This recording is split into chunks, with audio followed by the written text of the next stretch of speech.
Hari keempat, Yerusalem, Bukit Zaitun, Paternoster, Gereja Doa Bapa Kami, Taman Getsemani, Bukit Sion, Last Upper Room, ruang perjamuan terakhir, naik ke atas. Kemudian Galikantu Kayafas, Yeriko, Qumran, Dead Sea, Tiberias. Pada pagi itu kita akan ke Bukit Zaitun untuk mengunjungi kapel kenaikan. Kisah 1 ayat 9 sampai 12. Kisah 1 Ayat 9 sampai 12. Sesudah ia mengatakan demikian, terangkatlah ia disaksikan oleh mereka, dan awan menutupnya dari pandangan mereka.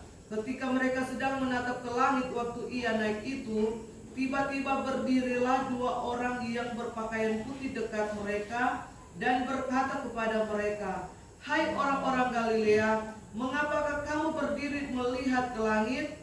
Yesus ini yang terangkat ke sorga meninggalkan kamu akan datang kembali dengan cara yang sama seperti kamu melihat dia naik ke sorga." Pada hari itu kita juga akan berkesempatan untuk mengunjungi gereja Bapa Kami.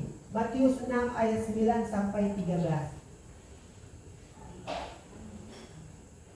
Matius 5 Matius 6 ayat 9 sampai 13.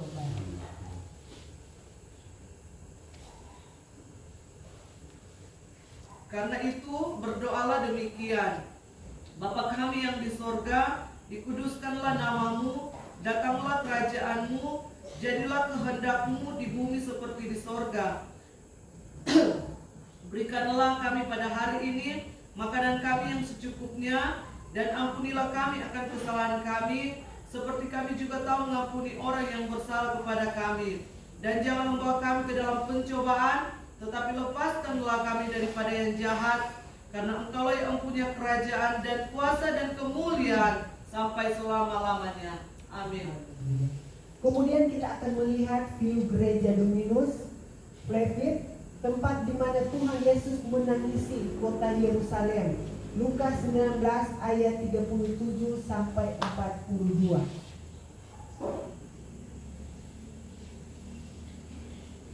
Lukas 19 Ayat 37 sampai 42.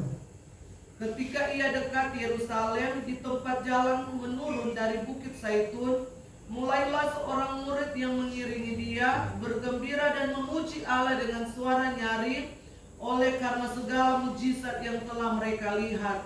Kata mereka, "Diberkatilah dia yang datang sebagai raja dalam nama Tuhan, damai sejahtera di sorga dan kemuliaan di tempat yang maha tinggi." Beberapa orang Farisi yang turut dengan orang banyak itu berkata kepada Yesus, "Guru, tegurlah murid-muridmu itu." Jawabnya, "Aku berkata kepadamu, jika mereka ini diam, maka batu ini akan berteriak." Dan ketika Yesus telah dekat dan melihat kota itu, ia menangisinya. Kemudian pada saat itu kita akan mengadakan perjalanan kita akan diteruskan ke Bukit Sion. Oh ya. Lalu setelah itu kita akan menuju ke Taman Getsemani, gereja segala bangsa tempat Yesus menghadapi maut. Matius 26 ayat 36 sampai 46. Di Taman Getsemani, maka sampailah Yesus bersama-sama murid-muridnya ke suatu tempat yang bernama Getsemani. Lalu ia berkata kepada murid-muridnya, "Duduklah di situ, sementara aku pergi ke sana untuk berdoa." Dan ia membawa Petrus dan kedua anak Zebedeus serta anaknya. Maka mulailah ia merasa sedih dan gentar. Lalu katanya kepada mereka, "Hatiku sangat sedih, seperti mau mati rasanya. Tinggallah di sini dan berjaga-jagalah dengan aku." Maka ia maju sedikit lalu sujud dan berdoa, katanya, "Ya Bapakku, sekiranya mungkin biarlah cawan ini lalu daripadaku, tetapi jawablah, janganlah seperti yang ku kehendaki, melainkan seperti yang Engkau kehendaki." Setelah ia kembali kepada murid-muridnya itu dan mendapati mereka sedang tidur, dan ia berkata kepada Petrus, "Tidakkah kamu sanggup berjaga-jaga 1 jam dengan aku? Berjaga-jagalah dan berdoalah, supaya kamu jangan jatuh ke dalam pencobaan. Roh memang penurut, tetapi daging lemah." Lalu ia pergi untuk kedua kalinya dan berdoa, katanya, "Ya Bapakku, jikalau cawan ini mungkin lalu, kecuali apabila aku meminumnya, jadilah kehendak-Mu." Dan ketika ia kembali pula, ia mendapati mereka sedang tidur, sebab mata mereka sudah berat. Ia membiarkan mereka di situ lalu pergi dan berdoa untuk ketiga kalinya dan mengucapkan doa yang itu juga. Sesudah itu ia datang kepada murid-muridnya dan berkata kepada mereka, "Tidurlah sekarang dan istirahatlah. Lihat, saatnya sudah tiba bahwa Anak Manusia diserahkan ke tangan orang-orang berdosa. Bangunlah, marilah kita pergi. Dia yang menyerahkan aku sudah dekat." Kemudian perjalanan kita akan diteruskan ke Bukit Sion untuk melihat makam Raja Daud serta ruang perjamuan terakhir. Setelah itu kita menuju ke gereja Galikan Jantung, tempat di mana Petrus menyangkal Yesus sampai 3 kali. Matius 26 ayat 69 sampai 75. Matius 26 ayat. Petrus menyangkal Yesus. Sementara itu Petrus duduk di luar di halaman, maka datanglah seorang hamba perempuan kepadanya, katanya, "Engkau juga selalu bersama-sama dengan Yesus orang Galilea itu." Tetapi ia menyangkalnya di depan semua orang, katanya, "Aku tidak tahu apa yang engkau maksud." Ketika ia pergi ke pintu gerbang, seorang hamba lain melihat dia dan berkata kepada orang-orang yang ada di situ, "Orang ini bersama-sama dengan Yesus orang Nazaret itu." Dan ia menyangkalnya pula dengan bersumpah, "Aku tidak kenal orang itu."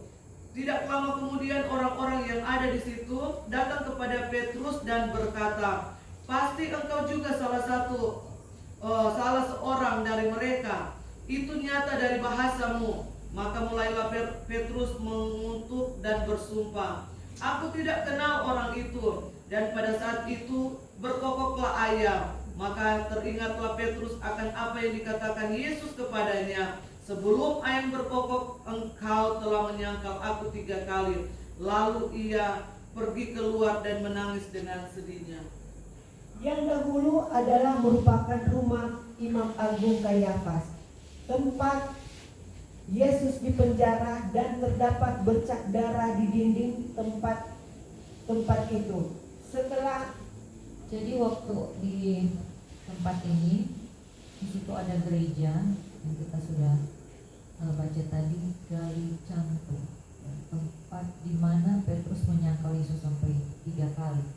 Di bawah gereja itu ada ruang bawah tanah yang dipercaya sebagai tempat Yesus dipenjara dan disiksa di situ. Jadi seperti itu, orang nanti akan sama-sama turun. Iya, orang turun. Di situ ada semacam borbol gitu. Jadi orang turun di situ, foto, baru lanjut perjalanan.